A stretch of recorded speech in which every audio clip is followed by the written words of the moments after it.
ఉపాయం ఏం లేదు, ఉపాయం ఒకటే. ఏ 10 మంది సన్నాసులైతే మన పార్టీ నుంచి పోయినరో ఆ 10 మంది సన్నాసులకు రేపటి రోజున ఉప ఎన్నికల్లో గద్వాలతో సహా కర్రు గాల్చి వాత పెట్టడమే ఉపాయం తప్ప వేరే ఏం లేదు. మీ అందరికీ నేను మాటిస్తా ఉన్నా, వీళ్ళు వాళ్ళు అని కాదు, మీ ఎమ్మెల్యే పేరు తీసుకునే అక్కర కూడా లేదు.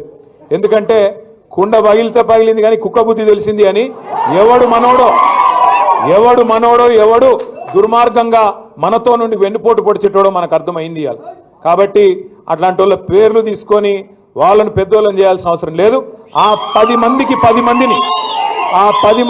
మందిని మీరు గట్టిగా అనుకుంటే గద్వాలలో పండబెట్టి తొక్కే శక్తి మీకుందన్న మాట నేనేదో ఆవేశంతో నీ మాట చెప్తలేను, బాధతోనే చెప్తా ఉన్నా. ఇన్ని చేసిన తర్వాత గద్వాలకి ఇప్పుడే పెద్దలు చెప్తున్నారు గద్వాలకి ఏమేం చేసినారో కేసీఆర్. 1-2 ఆంజనేయ గౌడ్ చెప్తుంటే వింటా ఉన్నా నేను. ఒక మెడికల్ కాలేజ్, డిగ్రీ కాలేజ్ కావాలంటే, జూనియర్ కాలేజ్ కావాలంటే గతంలో గద్వాల